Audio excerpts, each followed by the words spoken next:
Halo guys, kembali lagi di Rika Official. Jangan lupa like, komen, dan subscribe ya.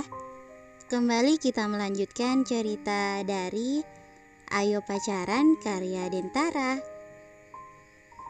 Isi chat Raga dan Latifah. Raga Januar. P for punten. Spada, yuhu. Apa benar di sini Latifah? Buset, irit amat. Keyboard HP lo nggak ada alfabetnya. Latifah memutar kedua bola matanya malas. Siapa lagi yang selalu mengganggu waktu senggangnya kalau bukan Raga yang legenda? Sang legenda. Pengen deh ketuk dia jadi batu. Kutuk dia jadi batu. Sayangnya Latifah nggak tahu siapa ibunya. Lagi pula dapet ide lainnya dari mana coba anak tuyul satu ini. Raga Januar, kenapa cuma di-read? Balas dong. Latifah berdecak kesal melihat Raga tak gencar mengganggunya. Tak jelas apa maunya anak monyet satu itu. Balas woi, gue tahu lo masih bangun. Berisik, you blocked Raga Januar. Latifah melempar ponselnya ke atas kasur. Perempuan itu meletakkan tas di atas meja. Tumben lo kesini, biasanya harus gue paksa dulu baru kesini. Aurora yang sedang bersiap ke kantor sedikit terkejut dengan kehadiran sang adik. Latifah masih asyik menggoyangkan kakinya yang bersandar di tembok, tanpa memperdulikan pertanyaan sang kakak. Lagi males di rumah, nanti bunda nyuruh-nyuruh mulu. Gue lagi capek, ngantuk. Dosa lo kek gitu sama orang tua. Lagian segala capek orang tua sekolah doang juga. Latifah mencibir. Ketos mah beda, kudu nyari sponsor buat acara pensi tahun depan.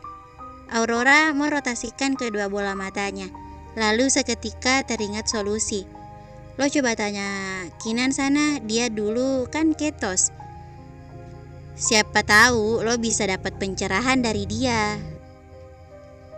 Latifah langsung bangkit dari dari rebahan maksudnya.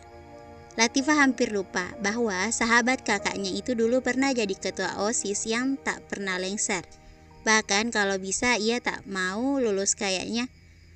Habis sekarang Kinan tuh ngeselin banget, sukanya ngeledek mulu, berisik pula, sok ganteng.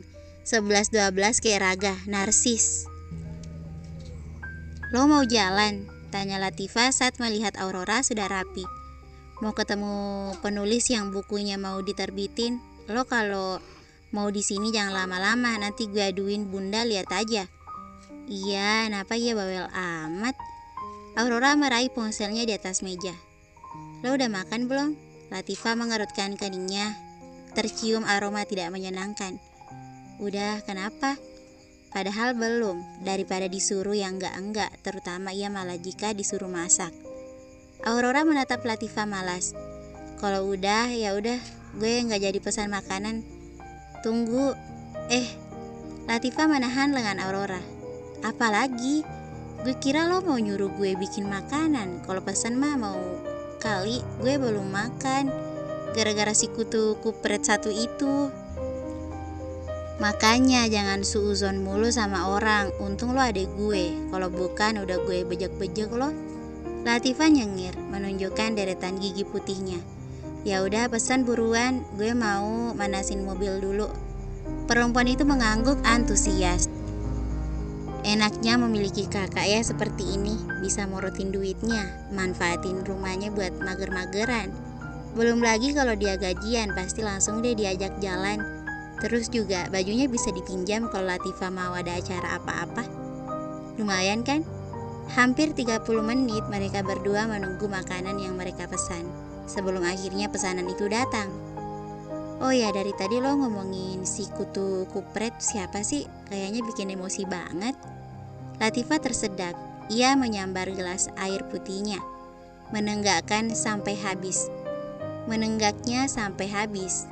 Biasa aja kali, sampai keselak gitu. Siapa sih gebetan lo? Najis banget gue naksir sama cowok modelan begitu. Asal lo tahu ya, tipe gue itu yang alim, gak kasar, gak suka maksa, menghargai perempuan lain. Aurora meringis. Jangan najis-najis, Tar. Taunya cowok itu jodoh lo, baru tahu rasa. Dia Oga. Bahkan kalau di dunia ini cowok tinggal dia doang, gue lebih baik jomblo daripada harus jadi pacarnya dia.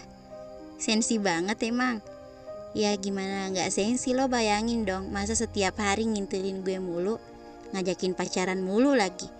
Dia pikir gue bakalan baper apa? Terus ya, dia masa nyium pipi gue sembarangan. Jadinya kan gue harus ngebasuh pipi gue yang mulus ini pakai tanah biar hilang najisnya. Latifah mancak-mancak melihat kejengkelan sang adik mampu membuat Aurora meringis.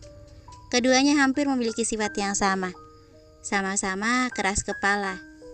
Egois, gak suka dipaksa tapi hobinya maksa. Tapi ada bedanya juga. Bedanya, Latifah tidak kebucinan kayak Aurora ke Alkan. Bahkan Aurora sampai rela nungguin Alkan balik selama bertahun-tahun. Kalau Latifah mah gak ketemu seminggu sama Aldo biasa aja. Dia terlalu gengsi buat bilang kangen duluan. Pasti itu cowok tipe-tipe bad boy, pembuat onar kan. Kalian sering ketemu karena dia selalu ganggu event lo, dan akhirnya lo jadi sasarannya dia sekarang. Tebakan Aurora akurat sekali. Latifah mengangguk. Ia sampai melongo. Sejauh apa kakaknya ini paham permasalahan percintaan? Latifah kira kakaknya ini tidak tahu apa-apa selain menunggu Alkan pulang. Kok lo tahu sih? Udah biasa kayak gitu mah, lo cuma perlu dijalanin aja. Nanti dia lama-lama capek sendiri. Kalau lo menghindar, yang ada dia malah makin penasaran. Tapi gue risih, ngintilin mulu kayak gue itu induk semangnya dia gitu. Aurora tertawa melihat wajah kekesalan Latifah, bahkan sampai membuat wajahnya berubah kemerahan. Gue cuma bilang kalau nanti udah jadian, jangan lupa ajak ketemu sama gue, biar gue lihat ngeselin apa sih orang itu. Najis amit-amit jabang bayi, gak akan rela gue jadi pacar cowok sableng macam dia. Gue heran deh, kok bisa ya cewek bolot bin cengok kayak lo jadi ketua OSIS? Latifah memukul kepala Cici dengan pensil yang sedang dia gunakan untuk mengecek keperluan OSIS.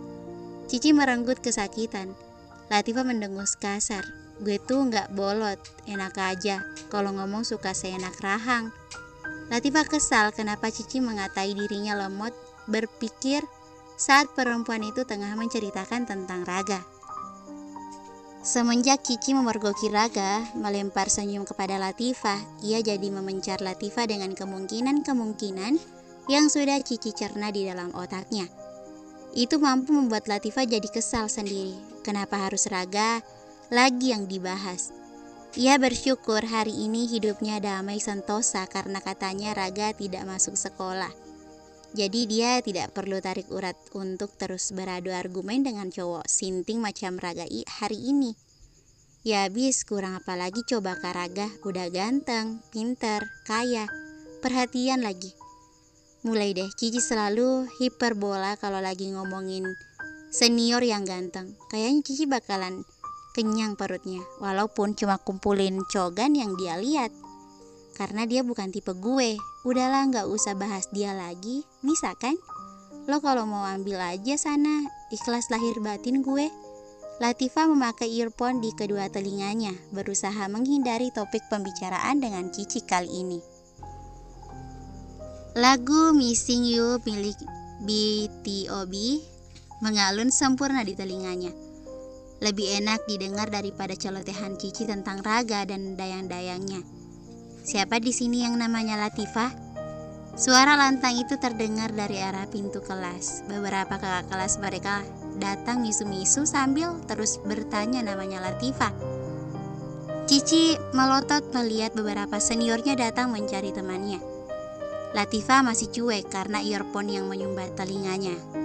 Latifah menatap Cici tajam saat perempuan itu melepas earphone sebelah kiri dengan paksa. Biasa aja dong, nanti rusak lo, mau gantiin. Mana Latifah? Mendengar namanya disebut membuat Latifah menoleh. Kenapa mencarinya? Kenapa nyari gue? Sontak Latifah langsung jadi bahan perhatian.